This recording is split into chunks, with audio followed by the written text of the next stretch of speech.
এখানে দেখতে পাচ্ছেন যে লেখা আছে, তবে কি জুলাই আসে বাবা মায়ের কোল খালি করতে? তাহলে এই অভিশপ্ত জুলাইয়ের দরকার নেই। ঠিক এই সময়টায় 2024 সালে কোটা আন্দোলনে মারা গিয়েছে কম করে হলেও হাজারের বেশি মানুষ। সেটা কিন্তু হাজার বলতে 20-30 হাজারও হতে পারে, এক্সাক্ট কত সেটা সংখ্যা কিন্তু কেউ জানে না। 24 শেষ করে 25 আসলো। 25-এ কি হলো?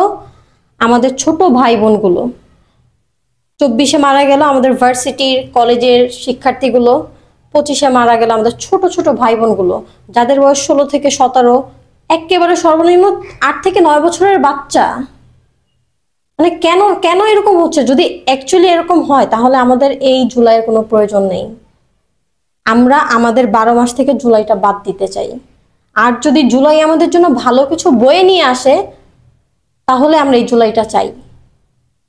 এমনও হতে পারে এই জুলাইটা আমাদের জন্য ভালো কিছু বয়ে নিয়ে আসতে পারে 2025-এর, যেমন ত্রুটিপূর্ণ যেই আমাদের প্লেনগুলো আছে সেগুলোর জন্য যদি আমরা কিছু কথা বলি বা সবাই মিলে একসাথে আমরা সরকারকে বলি, সেই ক্ষেত্রে আমাদের যে তরুণ পাইলট, আমাদের তৌকিরের বয়সও কিন্তু খুব বেশি না, মানুষটা মারা গেল। 2জন টিচার মারা গেল মায়ের মতো, তাদের ঘরে সন্তান আছে, তাদের স্বামী আছে, তাদের বাবা মা আছে, কিন্তু তারা কিন্তু তাদের কথা চিন্তা না করে তার স্কুলের যে সন্তানগুলো তাদের কথা চিন্তা করছে। তো আমার ফ্যাক্ট হচ্ছে যে এই 2024-এর যে জুলাইটা, সেটাতে কিন্তু আমাদের ভালো কিছু বয়ে নিয়ে আসছে, আমরা ফ্যাসিস্ট থেকে মুক্তি পেয়েছি। আর 2025-এর জুলাইতে আমরা যাতে আরো ভালো কিছু করতে পারি, লাইক আমাদের যে মাইলস্টোন কলেজে যে কাজটা হলো, যে অ্যাক্সিডেন্টটা হলো, সেটাতে কিন্তু আমরা পুরো বাংলাদেশ শোকাহত, আমরা সমশোক পালন করছি।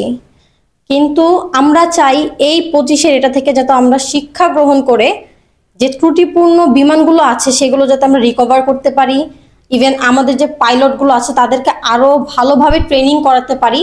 আর আমাদের মানে আরবান এরিয়াতে কেন হবে, আরবান এরিয়াতে কেন একটা স্কুল হবে যেইখানটাতে আমরা হচ্ছে মানে পাইলটের ট্রেনিং নিচ্ছে, সেইখানে কেন একটা স্কুল হবে? এই সব দিকে আমি সরকারকে বলতে চাই, এইসব দিকে আপনি খুব ভালোভাবে একটু নজরদারি করবেন। আপনার প্রতি আমাদের সবার ভরসা আছে এবং আমরা আপনাকে সম্মান করি, এর জন্যই আমরা আপনাকে উপদেষ্টা হিসেবে বসিয়েছি। ধন্যবাদ।